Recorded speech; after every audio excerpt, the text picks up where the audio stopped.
Good morning बच्चों। हिंदी व्याकरण में आज हम एक नया विषय देखने जा रहे हैं जिसका नाम है क्रिया और उसके भेद। तो चलिए आज के इस सेशन की शुरुआत करते हैं। देखते हैं क्रिया की परिभाषा। अब क्रिया यानी क्या? क्रिया का एक अर्थ कार्य का करना होता है।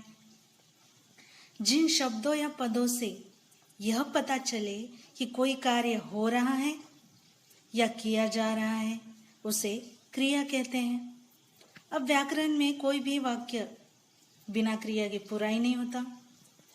इसे भी व्याकरण का एक विकारी शब्द माना जाता है, जैसे संज्ञा सर्वनाम विशेषण है। इसका रूप लिंग वचन के पुरुष के कारण से बदलते रहते हैं। अब इसके उदाहरण देखते हैं। खाना, नाचना, खेलना, पढ़ना, मारना, पीना, जाना, सोना, लिखना, जागना, रहना, गाना, दौड़ना। अब उदाहरण में देखते हैं। राम खेल रहा है, मीना नाच रही है, अली किताब पढ़ रहा है, बाजार में बम फट गया, बच्चा पलंग से गिर गया है, बाहर बारिश हो रही है, राधा नाच रही है। अब इसमें खेल रहा है, नाच रही है, पढ़ रहा है, ये सारे क्या है? क्रिया के उदाहरण हैं। अब क्रिया को अगर पूरी तरह से हमें समझना है तो सबसे पहले हमें ये जानना होगा कि धातु क्या होता है या धातु किसे कहते हैं। अब धातु जिस मूल रूप से क्रिया को बनाया जाता है, जिस मूल रूप से क्रिया को बनाया जाता है उसे धातु कहते हैं। अब ये क्रिया का ही एक रूप होता है। धातु को क्रिया का मूल रूप कहते हैं। अब जैसे बोल, पढ़, घूम, लिख, गा, हंस, देख, जा, खा, बोल, रो, ये सारे धातु हैं। अब धातु के भी अलग अलग भेद हैं। उसमें सबसे पहले हम देखते हैं मूल धातु। पहला भेद, मूल धातु किसी पर आश्रित न होकर स्वतंत्र होता है, उसे मूल धातु कहते हैं। ये किसी पर आश्रित नहीं होता है। जैसे खा, पढ़, लिख, गा, जा, रो, जैसे हमने अभी देखा। अब सामान्य धातु क्या होता है? ऐसे धातु में जो ना प्रत्यय जोड़कर, यानी मूल धातु में जो ना प्रत्यय जोड़कर उसका सरल रूप बनाया जाता है उसे सामान्य धातु कहते हैं। सोना, रोना, पढ़ना, बैठना, लिखना, बोलना, घूमना, गाना, हंसना, देखना, ये सारे सामान्य धातु हैं। अब धातु का तीसरा रूप व्युत्पन्न धातु। अब व्युत्पन्न धातु की परिभाषा इस तरह है। सामान्य धातु में प्रत्यय लगाकर, अब हमने पहले ही देखा है सामान्य धातु की परिभाषा। सामान्य धातु में प्रत्यय लगाकर या और किसी कारण से जो परिवर्तन किए जाते हैं उसे व्युत्पन्न धातु कहते हैं। जैसे पढ़वाना, कटवाना, दिलवाना, जैसे ऑर्डर हम देते ना, या किसी और से कोई अगर काम करवाना हो तो वो जो धातु होते हैं वो व्युत्पन्न धातु होते हैं। पढ़वाना, कटवाना, दिलवाना, करवाना, सुलवाना, लिखवाना, बुलवाना, खिलवाना इत्यादि। अब चौथा जो धातु है, धातु का प्रकार यौगिक धातु। अब यौगिक धातु को प्रत्यय जोड़कर बनाया जाता है। जैसे पढ़ना से पढ़ा, लिखना से लिखा, खाना से खिलाई जाती इत्यादि। इस प्रकार हमने धातु के 4 प्रकार देखे। पहला तो मूल धातु, दूसरा सामान्य धातु, तीसरा व्युत्पन्न धातु और चौथा यौगिक धातु। अब क्रिया के जो भेद है वो कर्म के आधार पर, रचना के, जाति के आधार पर क्रिया के मुख्य 2 भेद हैं। पहला है अकर्मक क्रिया और दूसरा है सकर्मक क्रिया। अकर्मक क्रिया पहला देखते हैं। अकर्मक क्रिया का जो अर्थ है, अब अ यानी बिना कर्म की, अकर्मक क्रिया का अर्थ है कर्म के बिना या कर्म रहित। अब जिन क्रियाओं को कर्म की जरूरत ही नहीं होती, जिन क्रियाओं को कर्म की जरूरत ही नहीं होती है, या जो क्रिया प्रश्न पूछने पर कोई उत्तर नहीं देती। अगर कोई वाक्य है, उसमें क्या लगाकर हम कोई प्रश्न पूछते हैं तो उसका जवाब नहीं मिलता है, तो ऐसे क्रियाओं का फल और व्यापार कर्ता को ही मिलता है, और ऐसी क्रियाओं को अकर्मक क्रिया कहते हैं। जैसे उदाहरण देखते हैं, तैरना, कूदना, सोना, ठहरना, उछलना, मरना, जीना, बरसना, ऐसे बहुत सारे अकर्मक क्रियाएं हैं। यहाँ पर आप पढ़ लीजिए। अब वही अगर उदाहरण वाक्य में देखें तो वह चढ़ता है, वे हंसते हैं, नीता खा रही है, पक्षी उड़ रहे हैं। अब इसमें ध्यान से देखिएगा, वह, वे, नीता, पक्षी, ये सारे कर्ता है, और चढ़ता है, हंसते हैं, खा रही है, उड़ रहे हैं, ये क्या है? क्रियाएं हैं।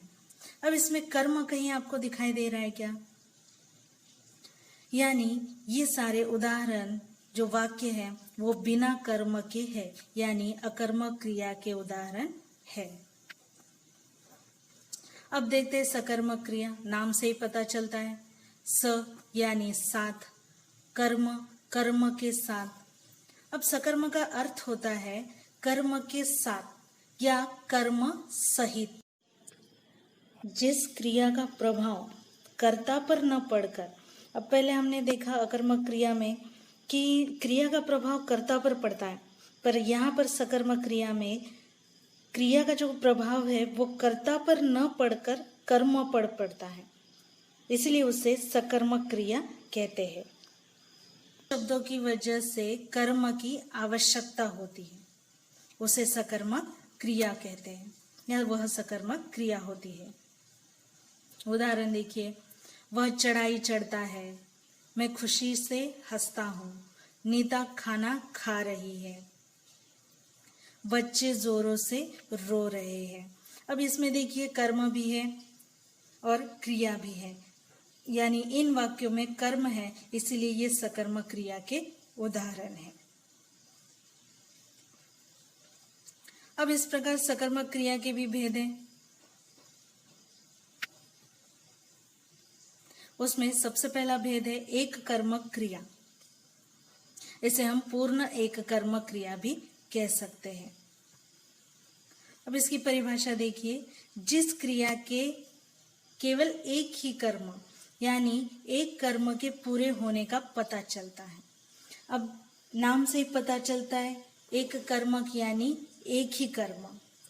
जिस क्रिया के केवल एक कर्म के पूरे होने का पता चलता है उसे पूर्ण एक कर्मक क्रिया कहते हैं। वह रोटी खाता है, शाम टीवी देख रहा है, नौकर झाड़ू लगा रही है। अब इसमें देखिए, रोटी क्या है? कर्म है। टीवी, झाड़ू, ये क्या है? कर्म है। और खाता है, देख रहा है या लगा रही है, ये क्या है? क्रिया है। यानी इसमें कर्म एक ही है, तो इसीलिए इन्हें एक कर्मक क्रिया कहते हैं। दूसरा भेद है पूर्ण द्विकर्मक क्रिया। अब यहाँ पर द्वि का यानी अर्थ होता है दो, दो कर्म। द्विकर्मक का अर्थ होता है दो कर्म वाला या दो कर्म सहित। जिस क्रिया के साथ दो कर्मों के पूर्ण होने का पता चलता है उसे द्विकर्मक क्रिया कहते हैं। अब इसमें पहला कर्म प्राणीवाचक होता है सजीव, या दूसरा कर्म निर्जीव होता है, उसे द्विकर्मक क्रिया कहते हैं। अब यहाँ पर उदाहरण देखेंगे तो आप समझ जाओगे। सोहन ने गुरुजी को प्रणाम किया। सोहन ने गुरुजी को प्रणाम किया।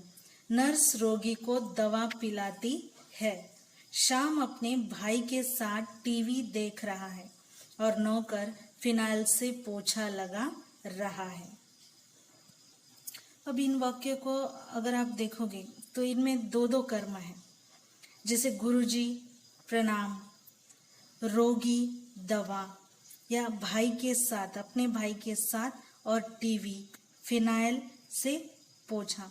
तो इसमें दो दो कर्म दिए गए हैं और यहाँ पर क्रिया भी है, यानी यहाँ पर दो कर्म होने की वजह से ये जो क्रिया है पूर्ण द्विकर्मक क्रिया कहलाती है। अब तीसरा भेद है अपूर्ण क्रिया। जब क्रिया के होते हुए तथा क्रिया और कर्म के रहते हुए भी अकर्मक और सकर्मक क्रिया स्पष्ट अर्थ न दे, यानी जिसका कोई अर्थ ही नहीं निकले, वहां पर अपूर्ण क्रिया होती है। इनके अर्थों को पूरा करने के लिए जिन शब्दों का प्रयोग किया जाता है, अब यहाँ पर एक तो अर्थ स्पष्ट नहीं हो रहा है और उसे अर्थ को स्पष्ट करने के लिए या उसी अर्थ को पूरा करने के लिए जिन शब्दों का प्रयोग किया जाता है उसे पूरक कहते हैं। अब यहाँ पर आगे हम पूरक का उपयोग करने वाले, उसका प्रयोग करने वाले हैं, तो वो देखेंगे हम। अब यहाँ पर अपूर्ण क्रिया के उदाहरण देखिए। सबसे पहले महात्मा गांधी थे। अब क्या थे पता नहीं, इसमें दिया ही नहीं है। महात्मा गांधी थे यानी ये क्रिया क्या है, अपूर्ण है। महात्मा गांधी राष्ट्रपिता थे। अब इसमें राष्ट्रपिता क्या है, पूरक है, इसलिए अब ये वाक्य क्या हो गया है, इसमें पूरक का प्रयोग किया गया है। महात्मा गांधी राष्ट्रपिता थे, अब ये वाक्य पूरा हो गया है। इसमें राष्ट्रपिता लिखने से क्या होता है, स्पष्टता आ गई है, यानी राष्ट्रपिता थे, कौन थे, महात्मा गांधी थे, इसलिए इस बारे में इस वाक्य में स्पष्ट जानकारी हमें मिलती है। तुम हो, अब क्या हो, जानकारी अस्पष्ट है, समझ में नहीं आ रहा है। अगर इसमें हम पूरक जोड़ दें, या फिर कोई भी पूरक हो सकता है, बुद्धिमान, चंचल या फिर शूरवीर, तुम हो, पर तुम बुद्धिमान हो, इससे क्या होता है, वाक्य में पूर्णता आती है, स्पष्टता आती है। मैं अगले वर्ष बन जाऊंगा। अब यहाँ पर भी वाक्य स्पष्ट नहीं है, यहाँ पर भी अर्थ स्पष्ट नजर नहीं आ रहा है। मैं अगले वर्ष क्या बन जाऊंगा, मैं अगले वर्ष अध्यापक बन जाऊंगा, यानी यहाँ पर जब पूरक का इस्तेमाल किया जाता है तो ये वाक्य क्या हो जाता है, स्पष्ट हो जाता है। उसी तरह ये वाला भी, जवाहरलाल नेहरू भारत के थे। यहाँ पर भी वाक्य बिल्कुल स्पष्ट अर्थ नहीं दे पा रहा है। जवाहरलाल नेहरू भारत के प्रधानमंत्री थे, इस तरह का ये वाक्य पूरक का प्रयोग करने से बन जाता है। तो चलिए, आज के सेशन में हमने कर्म, जाति और रचना के आधार पर क्रिया के भेद देखे हैं। आज के इस सेशन में इतना ही। अगले वीडियो